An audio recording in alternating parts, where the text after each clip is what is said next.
Um novo estudo publicado em 2023, que analisou mais de 3,3 milhões de pessoas no mundo todo, nos mostra alguns dados assustadores sobre atividade física e sedentarismo. Bom, hoje em dia nós sabemos que o sedentarismo é uma epidemia silenciosa. Cerca de 80% da população no mundo inteiro não atinge pelo menos 150 minutos de atividade física moderada na semana. Isso tem diversos impactos na atividade física, como maior risco de doenças crônicas, como diabetes tipo 2, hipertensão, obesidade e, claro, as doenças cardíacas. Hoje calcula-se que a prática mínima de atividade física semanal de 150 minutos de intensidade moderada poderia reduzir em mais de 30% a morte aí, por todas as causas no mundo inteiro.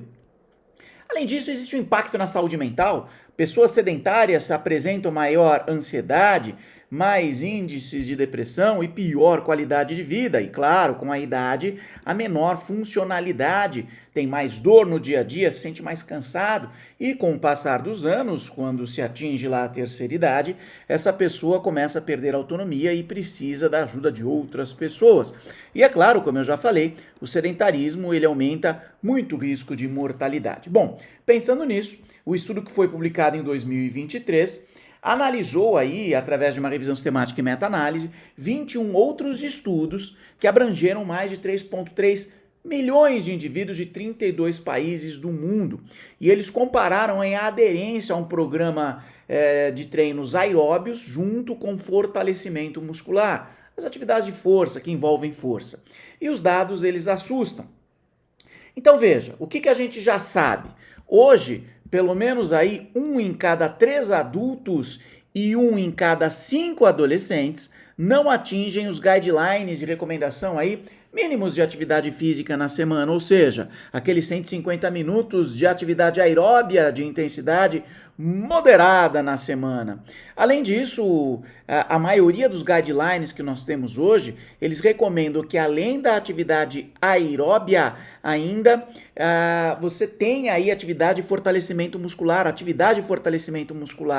No entanto, basicamente aí a aderência a esses guidelines que recomendam treino cardio, treino aeróbio, junto com o treinamento de força, a aderência aí entre muitos países ainda é desconhecida. E basicamente calcula-se aí que as estimativas da prevalência de atividade física baseada nesses guidelines é subestimada. E aí, basicamente, o nível de atividade física pode ser ainda maior.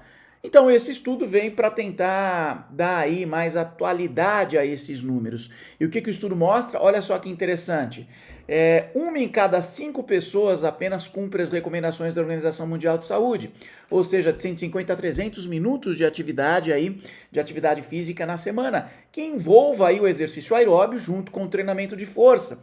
É só para a gente entender, apenas 17,1% dos adultos no mundo inteiro seguem as recomendações, enquanto menos de 20% dos adolescentes seguem as recomendações. Com isso, a gente sabe que aproximadamente 80% dos adultos e adolescentes não atingem um mínimo de recomendação. E aí o problema não é conhecer o exercício, as pessoas sabem que o exercício faz bem.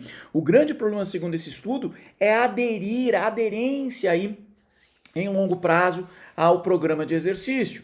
E aí, claro, né? Quem que mais precisa de ajuda? Então, olha só que interessante que o estudo mostra, e eu resumi aqui numa imagem bacana feita por inteligência artificial. De forma geral, mulheres têm menos adesão do que homens, idosos têm menos adesão do que jovens, obesos têm menos adesão a programas de exercício do que não obesos. Pessoas com baixa escolaridade têm menos adesão. E pessoas que têm uma autopercepção de saúde ruim também têm menor adesão. Justamente os grupos que mais precisam são aqueles que têm menos adesão. Tem alguma coisa errada, pessoal. E aí, basicamente, quando você tem menor adesão, você tem menos necessidade de intervenção. E tudo isso que eu falei pode ser mostrado aqui, né?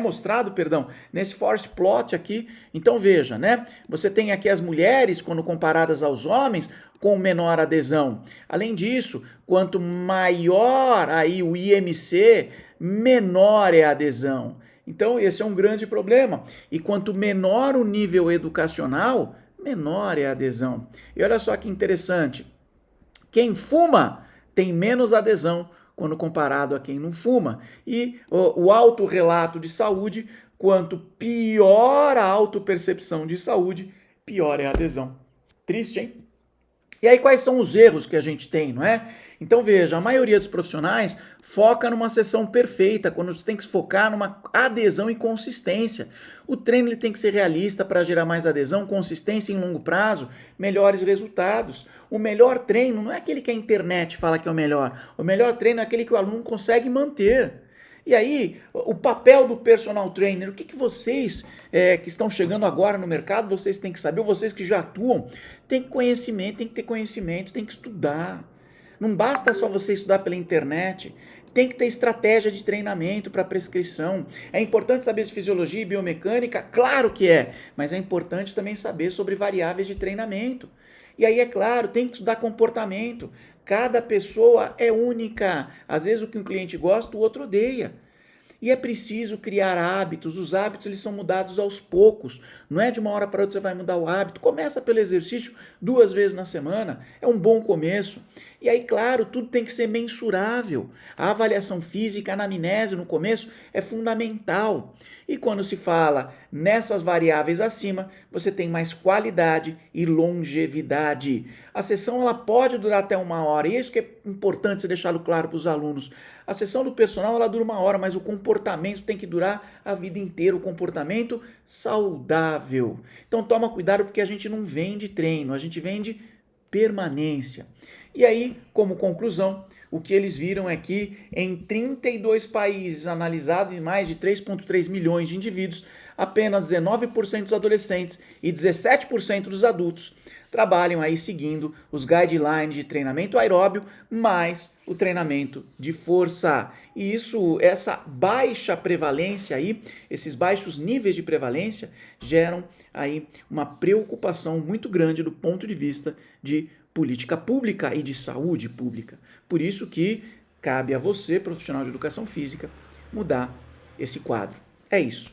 Beijo no coração e até o próximo vídeo.